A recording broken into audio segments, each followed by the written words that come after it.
The Yeti's claim, in the frozen heart of the Himalayas, where peaks pierce the sky and blizzards scream like banshees, a Yeti ruled the high wastes. He stood 9 feet tall, his matted white fur a cloak against the cold, his ice-blue eyes haunted by solitude.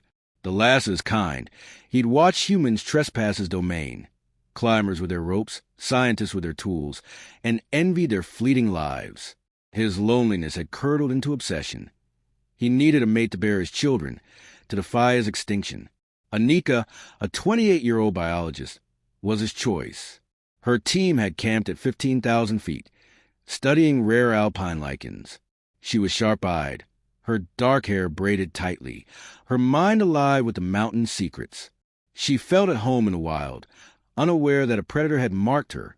On a moonless night, as her team slept, the Yeti struck. Anika was outside her tent, sorting samples under a flickering lantern, when a shadow swallowed the light. A leathery hand smothered her scream, and she was lifted like a doll, slung over a massive shoulder. She thrashed, her nails raking fur, but the Yeti's strength was iron. Her lantern shattered, and the camp vanished into the dark. He carried her through the night, scaling sheer cliffs with terrifying ease. Anika's fear battled her training. Stay calm, observe, survive. Hours later, he entered a cave hidden behind a curtain of ice, its walls lit by a crude fire. The air was thick with musk. Etchings covered the stone, Yetis, humans, and small, hybrid figures. Anika's stomach churned as she understood. He wanted her to bear his children. He set her down, his grip firm but not bruising. Anika backed against the wall, her voice shaking. "Let me go," she demanded. The Yeti's eyes, raw with need, held hers. He thumped his chest, gesturing to the etchings, his low growls of plea. Anika saw his isolation, his kind gone, his world empty, but it didn't dull her horror. "I'm not yours," she spat. The Yeti's face hardened. He loomed closer, his breath hot, his intent clear. Anika's mind raced. The cave was a prison. One entrance, sheer drops outside, and him always watching. She spotted a pile of stolen gear, ropes, a climbing axe, a broken radio. Escape was her only hope, but she needed time. Days bled together. The Yeti kept her fed, offering frozen berries and raw meat from some mountain beast. He was gentle in his way, never striking her, but his presence was a cage. He'd sit by the fire, watching her, his eyes tracing her form. Anika played compliant, asking questions to gauge him.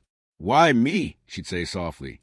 His gesture spoke of extinction, of humans as his only chance. She gagged at the thought, but hid it, plotting. Her first escape attempt came a week in. The Yeti slept, his snores rattling the cave. Anika crept to the gear, her hands trembling as she grabbed the climbing axe. She reached the entrance, but the ice was slick. Her boot slipped, a pebble skittering. The Yeti woke with a roar, lunging. Anika swung the axe, aiming for his arm, but he caught her wrist, twisting until she dropped it. Pain shot through her arm as he dragged her back, his growls now edged with warning. He bound her wrists with rope from the stolen gear, loose enough to eat but tight enough to limit her.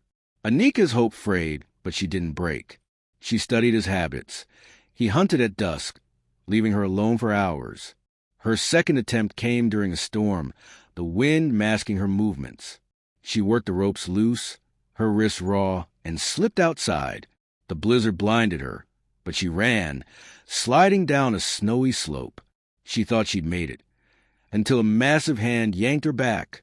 The Yeti had tracked her, his senses sharper than the storm. This time, he tethered her closer to the fire, his eyes betraying hurt as much as anger. Weeks passed, and Anika's strength waned. The cold, the fear, the constant vigilance eroded her. The Yeti grew bolder, his touches less hesitant. One night, by the fire's dim glow, he reached for her. Anika fought, kicking and screaming, but his power overwhelmed her. She clawed at his fur, her nails drawing blood, but he pinned her gently, almost reverently. Her screams echoed, then faded.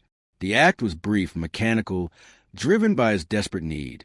Anika curled into herself afterward, her body trembling, her mind numb. Time blurred. Anika's body changed. a faint swell in her abdomen confirming her worst fear. She was pregnant. The Yeti noticed, his demeanor shifting to something like awe.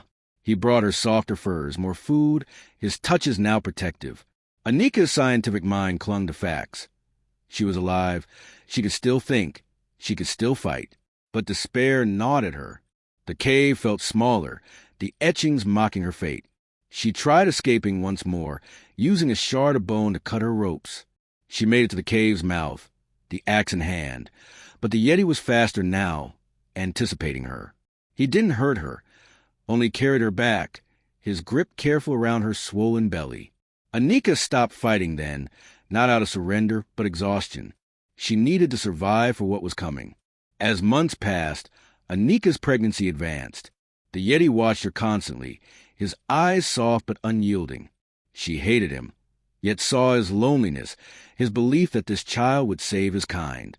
Anika's mind turned inward, planning not for escape, but for the birth. She'd protect her child, no matter what it was. The mountains were vast, and she was still a scientist. She'd find a way, someday, to reclaim her life.